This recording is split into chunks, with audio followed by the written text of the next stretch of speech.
Hello बच्चों, आज हम जेई एडवांस 2022 का क्वेश्चन नंबर 7 डिस्कस करने वाले हैं।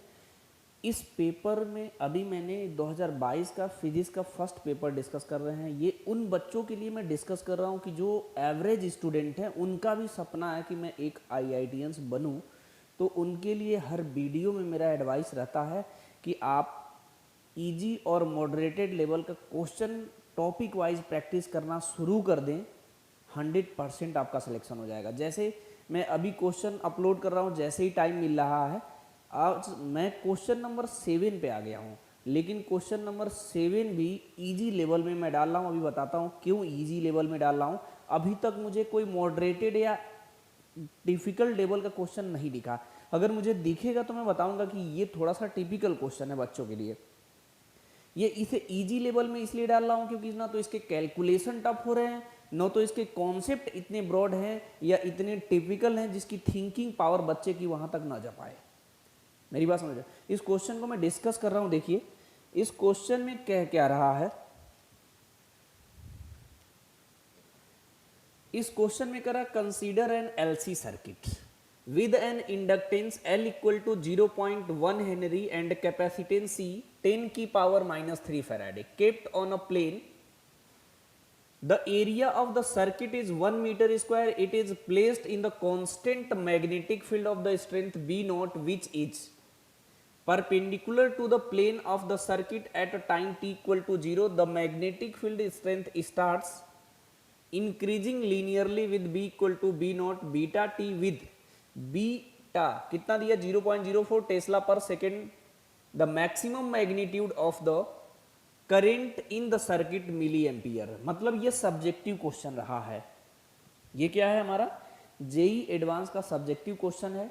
इसको सॉल्व करना है और फिलअप करना है। बहुत सिंपल क्वेश्चन है। इस क्वेश्चन में as it is same question का मैं हिंदी वर्जन नीचे नोट कर दिया हूं।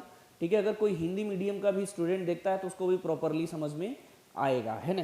तो इस क्वेश्चन को मैं डिस्कस करता हूं, इसने कह क्या रहा है। पहले मैं आपको रफली डायग्राम बना के बताता हूं।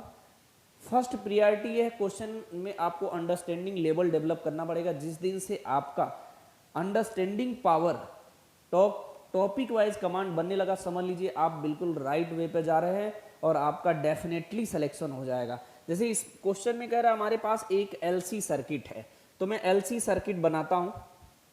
ठीक है, इस तरीके का, ये इसका इंडक्टेंस दिया है और ये सी लगाया है। इस तरीके का इसने क्वेश्चन बोला है। यहां एल की वैल्यू कह रहा है कि 0.1 हेनरी है और यहां कैपेसिटेंस सी दिया है 10 की पावर -3 फैराड। मेरी बात समझे। ये कह रहा है जो सर्किट के बीच का यहां जो एरिया है, यहां पर क्या है, मैग्नेटिक फील्ड है। क्या है हमारा मैग्नेटिक फील्ड। और मैग्नेटिक फील्ड किधर है, इस एरिया के, ये जो प्लेन का एरिया इसके परपेंडिकुलर है। तो मैं इन साइड भी मान सकता हूं, आउटसाइड भी मान सकता हूं। ऐसा कुछ नहीं बताया, तो मैं सिर्फ परपेंडिकुलर का मतलब ये मैं क्रॉस बना दे रहा हूं। क्रॉस का मतलब यहां पे जो मैग्नेटिक फील्ड है वो किधर है, इन साइड है। ठीक है, लेकिन मैग्नेटिक फील्ड का जो एक्सप्रेशन दिया हुआ है बी, वो कितना दिया है, beta naught plus b t और बीटा टी। ये बी नॉट प्लस बीटा की वैल्यू कितना दिया, 0.04 टी। ठीक है, ये है बी, ये मैग्नेटिक फील्ड है। ये बी नॉट जो लिखा है वो कांस्टेंट है।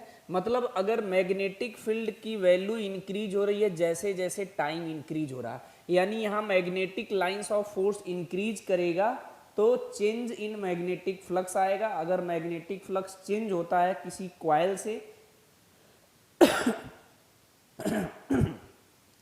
और वो कॉइल क्लोज्ड होता है या सर्किट होता है, तो सर्किट में करंट फ्लो होने लगेगा, क्योंकि जो इंड्यूस ईएमएफ होगा वो सर्किट में क्या फ्लो करा देगा, करंट। तो मैं इसमें अगर मैं बात करूं तो ये मैग्नेटिक फील्ड अंदर की ओर है। ठीक है, तो इसमें जो करंट प्रोड्यूस होगा वो किधर होगा, ऐसे मैंने बताया था इस हाथ से निकालते हैं हम लोग। मतलब अगर मुझे यहाँ पे इसकी वजह से जो इंड्यूस ईएमएफ प्रोड्यूस हो रहा है उसकी वजह से मुझे सेल बनाना हो यहाँ पर इसकी वजह से अगर मुझे इंड्यूस ईएमएफ इस सर्किट में प्रोड्यूस होगा तो उसको यहाँ पर मैं ऐसे बनाऊंगा। मतलब इसकी वजह से करंट हमारा इधर बहेगा। मतलब करंट इधर बहेगा तो इसकी वजह से मैग्नेटिक फील्ड बाहर होगा और ये यहाँ पर जो मैग्नेटिक फील्ड प्रेजेंट है वो अंदर की ओर है। इंड्यूस ईएमएफ जिसकी वजह से प्रोड्यूस होता है उसी का अपोज करता है। मेरी बात समझ गए? तो अगर मैग्नेटिक फील्ड अंदर की ओर है, इंक्रीज हो रहा है, तो ये डिक्रीज कराने के प्रयास करेगा। तो ये हमारा क्या बन जाएगा, माइनस, ये बन जाएगा हमारा प्लस। ठीक है, अब ये सर्किट में ये ईएमएफ जो प्रोड्यूस होता है उसको हम लोग फैराडे लॉ से कैसे निकालते हैं? ई का फॉर्मूला होता है e equal to minus d phi by d t. तो अभी हमें फिलहाल मैग्नीट्यूड से जरूरत है, तो मैं ई इक्वल टू क्या ले लेता हूं, D phi by d T. और फाई की जो वैल्यू होती है वो कितनी होती है, बी ए कॉस थीटा। तो यहाँ कॉस जीरो हो जाएगा। क्यों जीरो होगा?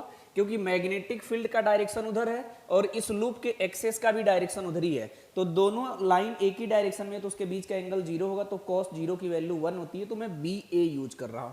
इस क्वेश्चन में कह रहा था ए की जो वैल्यू है 1 मीटर स्क्वायर है, तो जो फाई की वैल्यू हो जाएगी वो बी हो जाएगी, यानी फाई के जगह यहाँ क्या रख सकते हैं, बी। तो ये d b by d t हो जाएगा सिंपली। तो इसको डिफ्रेंशिएट करेंगे, d b by d t करेंगे, तो ये कांस्टेंट है, तो इस कांस्टेंट का डिफरेंशिएशन कितना हो जाएगा, 0।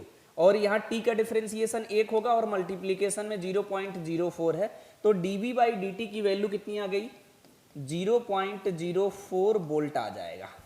ठीक, इसका यूनिट होता वोल्ट। मेरी बात समझे? अब ये E आ गया। अब इसकी वजह से ये क्या करेगा, हमारे इस कैपेसिटर को चार्ज करेगा। ठीक है, ठीक। तो जब इसको चार्ज करेगा, फिर इसमें LC सर्किट लगा हुआ है, तो इसमें LC ऑसिलेशन स्टार्ट हो जाएगा। एक बार चार्ज होगा, फिर डिस्चार्ज होगा, फिर ये इसके पास एनर्जी चली जाएगी। तो ये जब फुल्ली चार्ज होगा, तो इसमें हम कंजर्वेशन ऑफ एनर्जी यूज करने वाले हैं। जब ये फुल्ली चार्ज होगा तो इसमें हम लोग बताते हैं कि U जो होता है वो होता है हाफ CV² होता है। लेकिन यहाँ जो चार्ज करने के लिए बैटरी के तौर पे ये इंड्यूस EMF यूज कर रहे हैं वो E है, तो इसका जो फॉर्मूला हो जाएगा ये हो जाएगा 1/2 CE² हो जाएगा। जब ये कंप्लीटली डिस्चार्ज हो जाएगा तो ये इंडक्टर में जो टोटल एनर्जी स्टोर्ड होगी वो कितनी होती है, हाफ L आई मैक्स का स्क्वायर। तो उसको मैं आई नोट मान ले रहा हूं, आई नोट से आप पढ़े होंगे आई नोट का स्क्वायर। ये आई नोट क्या है, मैक्सिमम करंट, मैक्सिमम करंट। तो जब ये पूरा कंप्लीटली डिस्चार्ज हो जाएगा तो टोटल एनर्जी इसमें चला जाएगा। जब ये कंप्लीटली इसकी एनर्जी डिस्ट्रॉय हो जाएगा तो टोटल ये क्या हो जाएगा, फुल्ली चार्ज हो जाएगा। मेरी बात समझ रहे हो नहीं? तो ये कह रहा है मैक्सिमम करंट बताओ, तो कंजर्वेशन ऑफ एनर्जी से सिंपल देखो, ये जो LC ऑसिलेशंस पढ़ के गया होगा वो डायरेक्ट इतना ड्रामा किए बिना भी लगा सकता था। कैसे, देखिए, हमको सिर्फ इसमें एक बात करना था, ये जो हाफ L आई नोट का स्क्वायर होगा ये क्या होगा, हाफ CE का स्क्वायर। हाफ से ये हाफ कैंसिल हो जाएगा, आई नोट का स्क्वायर क्या हो जाएगा, CE का स्क्वायर डिवाइडेड बाई L। ठीक है, आई नोट यहां निकालेंगे तो ये रूट में हो जाएगा CE का स्क्वायर डिवाइडेड बाई L। यहां से E स्क्वायर है तो बाहर आ जाएगा, तो रूट में क्या बचेगा, C डिवाइडेड बाई L, है ना। E की वैल्यू कितना था, 0.04, और यहाँ C की वैल्यू कितनी थी, 10⁻³ फैराडे। L की वैल्यू दिया 0.1 हेनरी। इसको 0.1 को क्या लिख सकते हैं, 10⁻⁻1। ऊपर से 10⁻⁻1, नीचे से कैंसिल हो जाएगा, तो रूट में क्या बचेगा, 0.04 इंटू रूट में क्या बचेगा, 10⁻⁻2। जब ये रूट के बाहर आएगा तो 10⁻⁻1 आएगा, तो ये हो जाएगा 0.04 इंटू 10⁻⁻1। इसको पावर के फॉर्म में लिखेंगे तो इसको लिख सकते हैं 4 इंटू 10⁻⁻2 और 10⁻⁻1। ये जो आंसर आया ये एम्पियर में आया है। ठीक है, इसको हम सिंप्लीफाई करेंगे तो ऐसे लिख सकते हैं 4 इंटू 10⁻³ एम्पियर। अगर इसको मिली एम्पियर में लिखना हो तो ये 10⁻³ गायब हो जाएगा, तो ये 4 मिली एम्पियर हो जाएगा। मेरी बात समझ रहे? क्वेश्चन बिल्कुल ही इजी है, थोड़ा सा सोचना है। अगर वाकई में कोई भी IITians बनना चाहता, इतना कॉन्सेप्ट तो EMF का तो फॉर्मूला याद ही होना चाहिए, Faraday law equal to minus d phi by d t, phi बराबर BA cos थीटा पता होना चाहिए। और ये LC ऑसिलेशन तो बच्चा पढ़ता ही है ना, ये LC ऑसिलेशन तो पढ़ता ही है। किसके पास एनर्जी होती है, हाफ CV², किसकी वजह से होती है, या तो आप कोई बाहर से बैटरी लगा दे, मेरी बात समझे। अक्सर आप जो थ्योरी में पढ़े होंगे, बाहर से बैटरी लगाया होगा, उसको फुल्ली चार्ज किया होगा, बैटरी को हटा लिया होगा, बाद में इंडक्टर जोड़ दिया होगा तो एलसी ऑसिलेशन शुरू हो गया। इसने क्या किया है कि इसमें मैग्नेटिक फील्ड को वेरी करा दिया है टाइम के अकॉर्डिंग। मैग्नेटिक फील्ड वेरी होगा तो सर्किट में इंड्यूस ईएमएफ प्रोड्यूस हो जाएगा। कितने का प्रोड्यूस होगा? वो हो जाएगा हमारा 0.04 वोल्ट का। क्वेश्चन का लगाने का तरीका, क्वेश्चन का सोचने का तरीका है ना, क्वेश्चन के कैलकुलेशन का तरीका सुधारने की बिल्कुल जरूरत है। थोड़ा थोड़ा सुधार करें, डेली सुधार करें, बहुत बेस्ट करेंगे अपनी लाइफ में। All the best.